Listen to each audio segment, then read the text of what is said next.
Selamat pagi, perkenalkan nama saya Nadia Hutagalung, NPM 21110046. Saya mahasiswa dari Universitas AKBP Nomesen, Prodi Bahasa dan Sastra Indonesia. Video saya ini saya buat untuk memenuhi tugas literasi membaca teknik dan kreatif, di mana judul video ini saya memilih metode eja. Dalam membaca permulaan dengan menggunakan metode eja. Metode eja adalah metode belajar membaca yang dimulai dari mengeja huruf demi huruf. Metode eja ini dibuat dalam mengajari anak kelas rendah, yaitu kelas 1 dan kelas 2 SD. Dimana seperti yang kita tahu bahwa dalam tingkat kelas rendah, kelas 1, kelas 2 SD, anak pada umumnya kurang lancar dalam membaca. Jadi tugas seorang guru yaitu menggunakan metode eja untuk mengajari anak dalam membaca permulaan. Yang pertama yaitu guru menyuruh anak-anak untuk membaca simbol huruf, yaitu A, B, C, D, E, F, G, H, I, J, K, L, M, N, O, P, Q, R, S, T, U, V, W, X, Y, Z. Nah, dengan mengeja atau menyebutkan ke-26 huruf abjad ini, maka anak sudah diajar atau sudah mengenal dan mengetahui huruf-huruf dan simbol dari huruf tersebut. Langkah kedua yang dapat dilakukan seorang guru untuk mengajari anak dalam membaca permulaan yaitu membaca atau menyebutkan suku kata. Suku kata berikut yang sudah dibuat oleh seorang guru, yang sudah ditentukan seorang guru. Dan guru tersebut menyuruh anak-anak di kelas tersebut untuk menyebutkan suku-suku kata tersebut.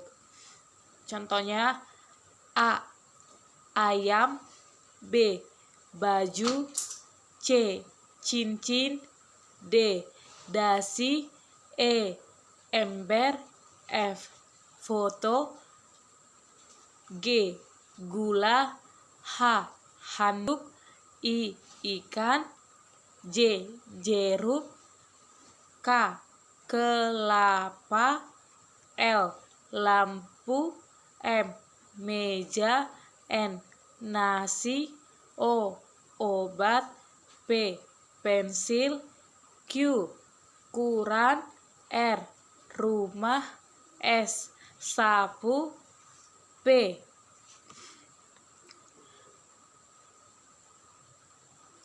vina, W, wortel, X, senia, Y, yoyo, dan yang terakhir Z, jaki. Nah, suku kata tersebut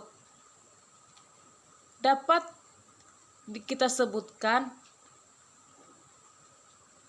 dengan mengeja suku-suku kata tersebut.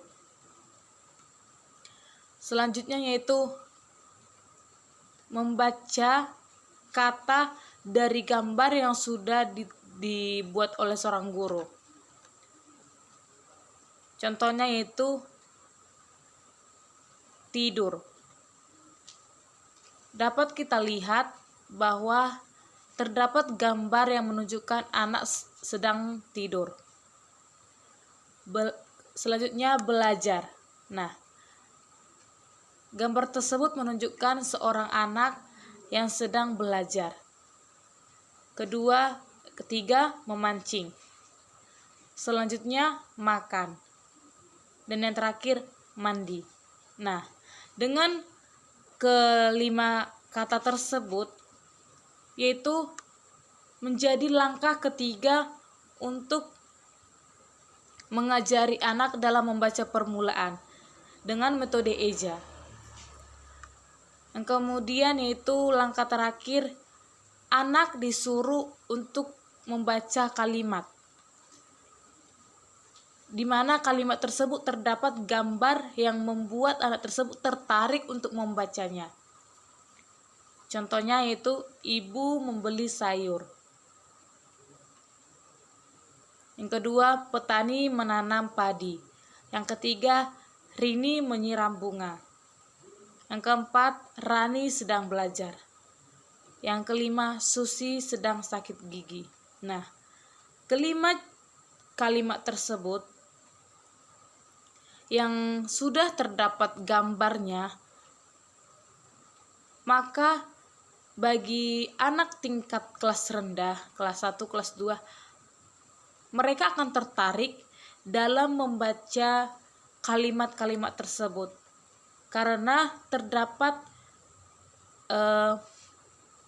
kreativitas atau gambar yang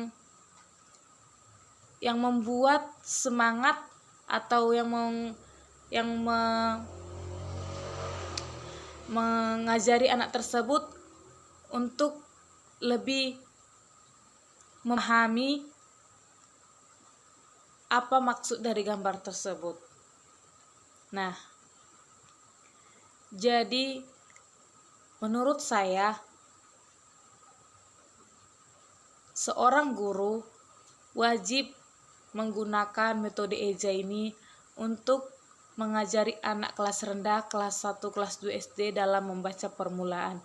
Sehingga dengan menggunakan metode EJA ini, anak tersebut dapat mengenal huruf, dapat membaca suku kata, dan mengenal suku kata, dapat membaca kata, dapat membaca kalimat. Nah, dengan langkah-langkah tersebut, kemudian anak tersebut akan dapat membaca. Sekian yang dapat saya sampaikan mengenai metode EJA pada membaca permulaan tingkat kelas rendah. Jika ada kesalahan saya dalam bertutur kata, saya mohon maaf. Sekian dan terima kasih.